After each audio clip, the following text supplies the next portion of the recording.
If there is an untoward incident, it could become a hellish experience. And why is it so?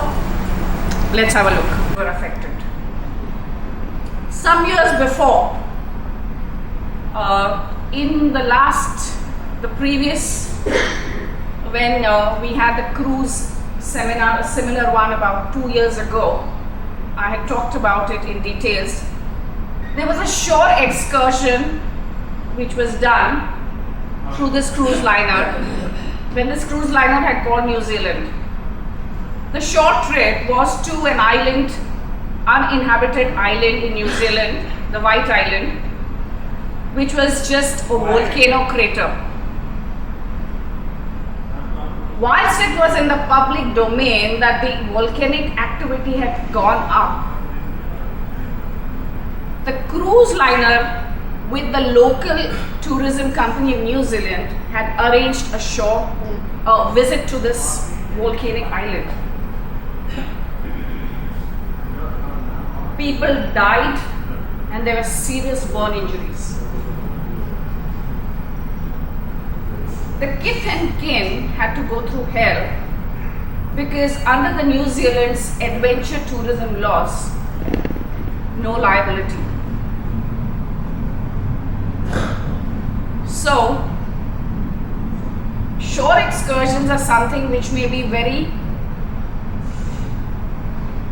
profit generating, or one of the highlights which the cruise companies offer you, but it can often go haywire. The legal complications then are another story.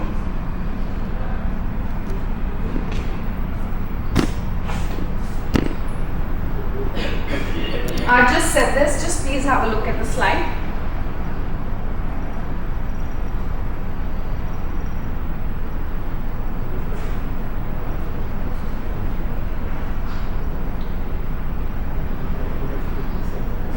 Not to forget the COVID.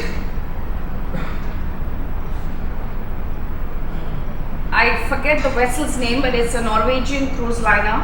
It has just reached New Orleans. Quite a few COVID cases. It reached New Orleans 5th December and they had to test all the passengers on board who disembarked. And many of them who were found positive were compelled self-isolation there or to return back to the home country. Now imagine if this is something which you have not catered for. Cruises as it is are expensive, and very many at times with the attractions that they offer you, this shopping offers and that, your casino games, go for these spas, these magic shows, whatnot, invariably, most of the times, passengers exceed their budgets. So imagine if you have a COVID situation where unfortunately you catch the infection and you're compelled for self-isolation at a particular port where you disembark or you're forced to return home before which is not as per your planning.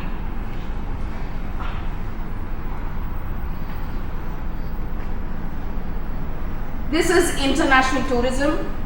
When a ship is in port waters, territorial waters, the national laws of that country will apply. But the minute the ship is out of or way out of the 12 nautical miles, the ship is in international waters. And that's when the flag state laws apply. Flag state laws are the flag of conveniences which most of these cruise liners fly. And again, countries like Barbados, Bermuda have lax laws. Their laws are not stringent. So God forbid if there is an untoward incident and you have to then recourse to the flag state, the laws which are not stringent, it could be a serious disadvantage.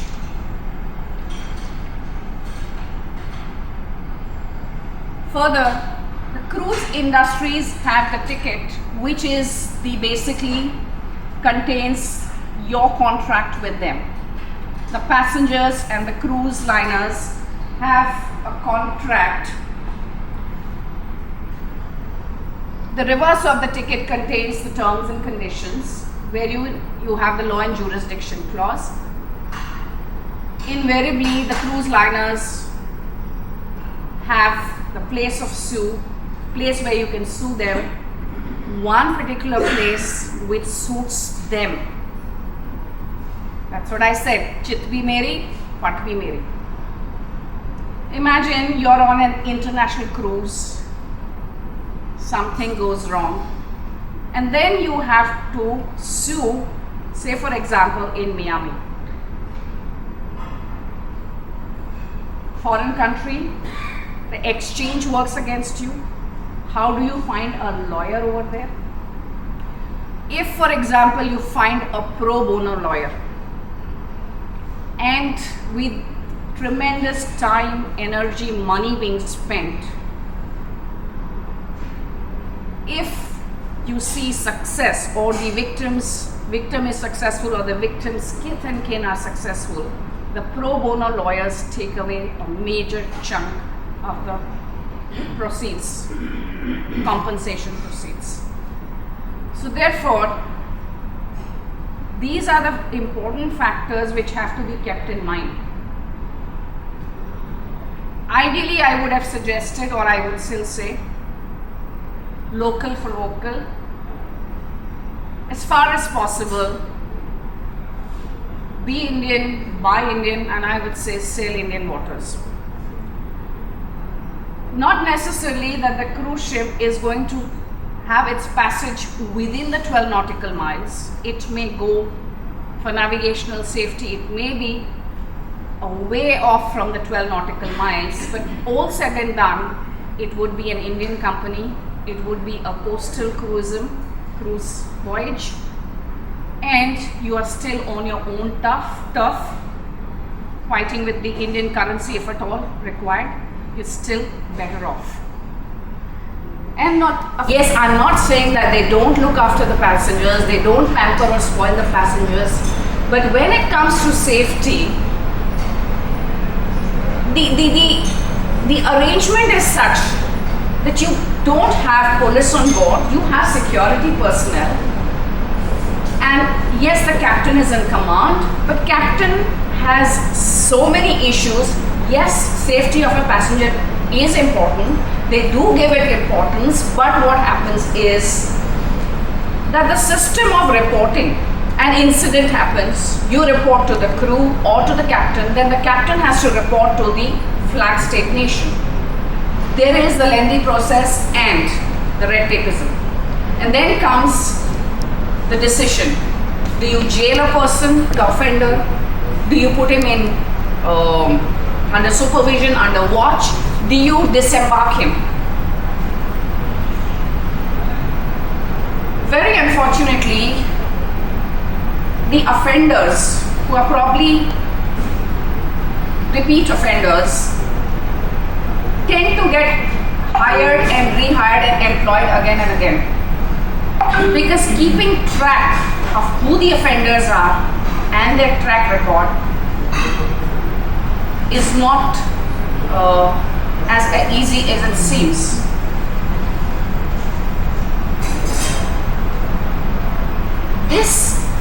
These are some areas which cruise industries have to have a look at. A more proactive concern for passenger safety and well-being is need of the hour or paramount. Now that we are seeing some bit of the cruise tourism taking off again, but of course Omicron is there, and again there is some issue or the other, but all said and done, these are issues that need the world's concern, our concerns.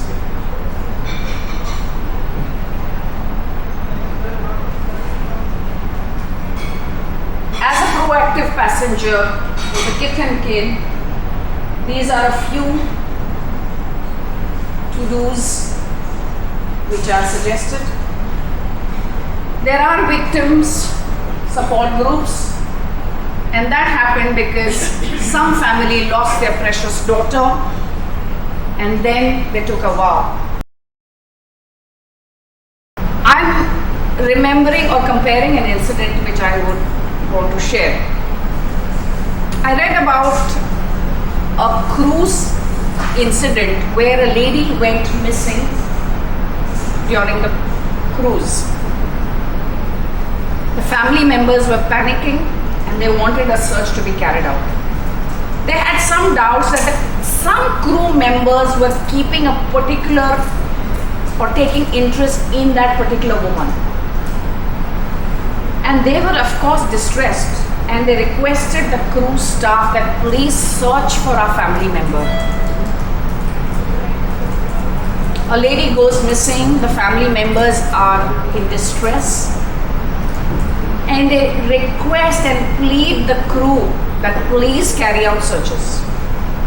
The crew do a superficial search and tell them, no, we can't disturb other passengers, it's a bit late in the night. No, we will not knock on the doors, we will not search. The lady was not found. And many years later, people found photographs of a similar looking woman in such a way that she was probably trafficked, sold. Something very, very unfortunate. Now here I want to draw a comparison. I was in Dubai some years ago. I remember I was in Dubai, some mall I was there, and suddenly it was about 9:30 in the night and the alarm went off. We were all shopping and an alarm goes off and announcement was made. There's a child that's gone missing in this mall. There is a child that has gone missing in the mall. We are shutting down all exits. Stay where you are. We are shutting down all exits of the mall. No one moves. We are going to take a search. The whole mall was closed. Whole mall was shut. Nobody could go out. The parents had given a photograph of the child. They were put up on all the display screens wherever it was possible within the mall, and a search was carried out.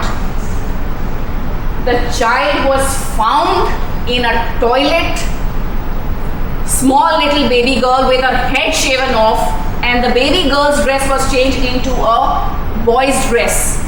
But the child was found. That was because the mall authorities and the police who were informed took immediate proactive steps. I am a witness to that incident because I was in the mall. The way the alarm rang, the way they said all exit shuts, nobody goes out anywhere till we do the search. चप्पा चप्पा छान मार के उस बच्ची को ढूंढ निकाला. That ideally should be the approach.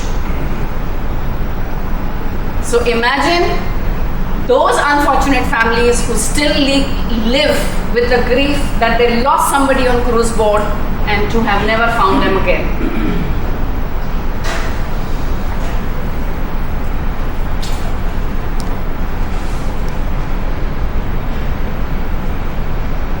These are some of the steps which the captain does. Now, preserving evidence is a very big issue. We are not on land. There's some incident which happens at a particular spot. How do you preserve the evidence? Can the evidence stay on the victim, on any substance, or how? Blood marks, whatever remains. How do you preserve it? Do you have the forensic arrangement?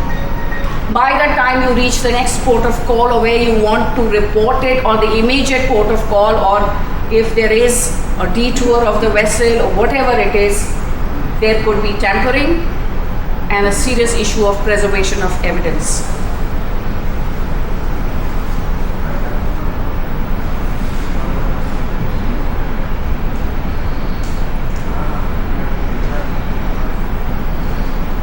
As I said, most cruise liners, most of them, 99.9% have that fixed law and jurisdiction clause where you have to For the claims that you lodge, you have to go to a particular jurisdiction. There are very strict timelines, notice within so many days, months, suit to be filed within so many months.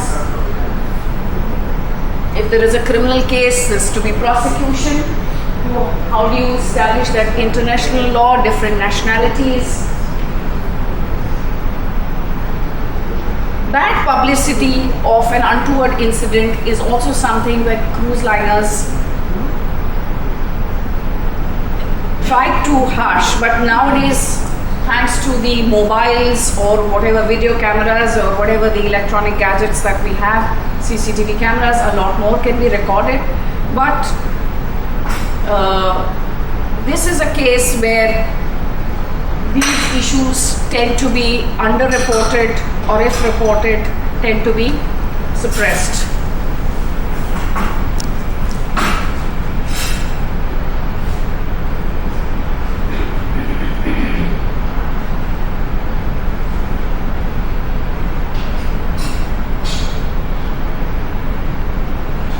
Now the curative approach, some random thoughts have come to me. I do not, I'm not saying that there are no treaties or the laws in place, but the emphasis has to be a lot more. The focus, the concern has to be a lot more. Probably having international police as a mandatory thing, having more sea coast guards along the popular passages of the cruise liners. Go for flags of convenience, but where it comes to passenger safety, those should be a different regime. So you can take advantage of other lax regulatory norms, tax benefits that you get for flags of convenience, but when it comes to law and order, it should be a different regime. COVID, the big flip side. As I said, there's a cruise ship that recently on 5th of December pulled at New Orleans. Quite a few passengers were found with COVID positive.